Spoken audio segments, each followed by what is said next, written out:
long years, I suffered, bleeding, and spending all my money on doctors who couldn't help me.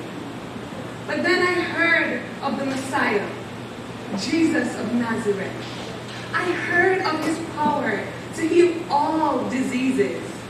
I knew he could heal me if only I could get to him. So one day, I followed the crowd as he was speaking. I pushed through the crowd to get as close to him as possible because I was so far from him. Then an idea struck me. If I could crawl low and reach out for the border of his coat, maybe I would be healed. And I did. And immediately, I felt a power surge through me. And I knew I was instantly healed. When I heard Jesus ask, "Who touched me?" Somebody touched me because I felt virtue flee from me.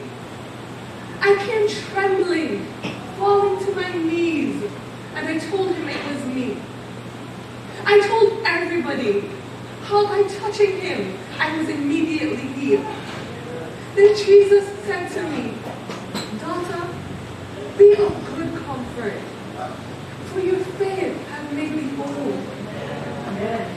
Go in peace." Now tell me, how could I not choose him?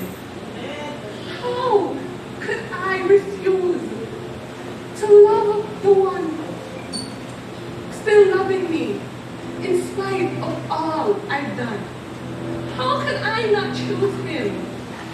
How could I refuse to love the lover of my soul? I am Nicodemus. I am the rabbi.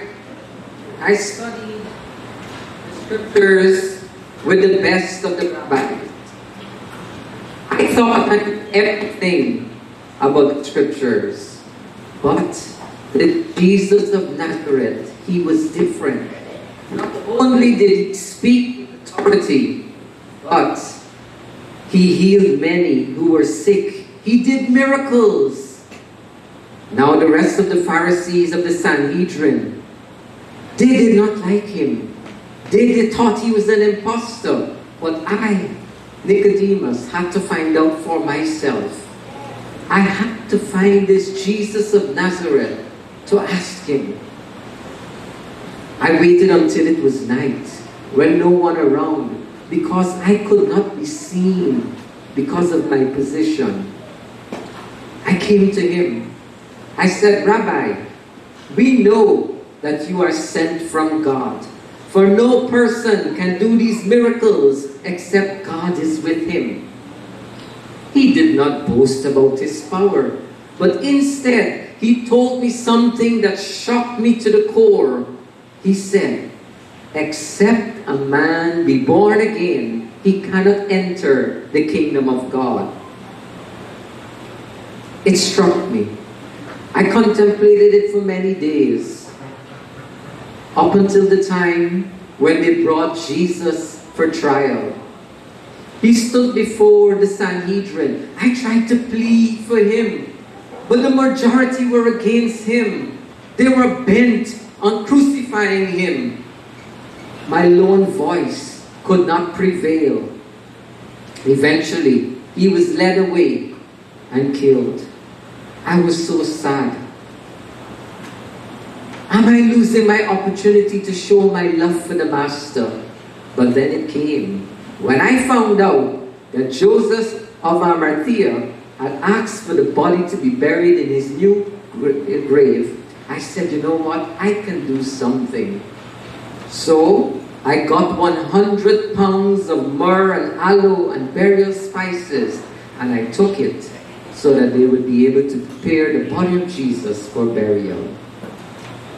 Was it too late to show my love? How could I not choose him? How could I refuse to love the one still loving me in spite of all I've done? How could I not choose him? How could I refuse? How could I refuse to love the lover of my soul? I could not believe that they were going to crucify Jesus, my Lord. I loved him so much. Ever since that day, he casted off those 7 demons from me. I was so tormented by these demons, I thought I would never be free. But Jesus made the difference. His mother and 3 other women who were close to him followed the crowd to Calvary. I was one of them. We tried to comfort each other as we watched his blood flowing down. He was in so much pain. I was almost relieved when he had died. 3 days after burying Jesus, my Lord, I went to the sepulchre one morning while it was still dark. We had gathered the burial spices to anoint his body.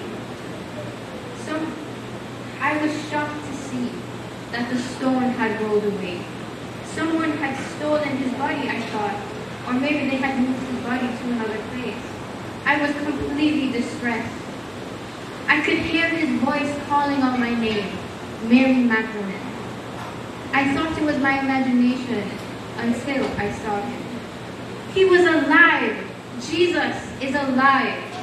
He looked at me with so much love in his eyes. How could I not choose him? How could I refuse? How could I refuse to love the one still loving me in spite of all I've done? How could I not choose him? How could I refuse?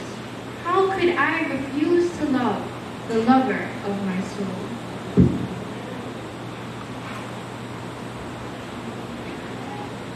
I thought he was just another Jewish criminal being put to death. But he even showed kindness to those who mocked him. He even spoke to one of the criminals who was dying along with him. And he gave up his ghost. He didn't deserve any of it. Then, after he told God that he gave up his ghost, the whole atmosphere changed. Darkness, thundering, and then a great hush. Truly, this must be the Son of God. I was beginning to have a change of heart. Then, I was called to Pilate. A man named Joseph wanted the body of Jesus to be buried. So I went to him and gave my testimony so that Jesus can be buried. And then from that time on, how could I not love the one who died on that cruel cross? How could I not choose him? How could I refuse to love the one still loving me in spite of all I've done? How could I not choose him? How can I refuse? To refuse the one.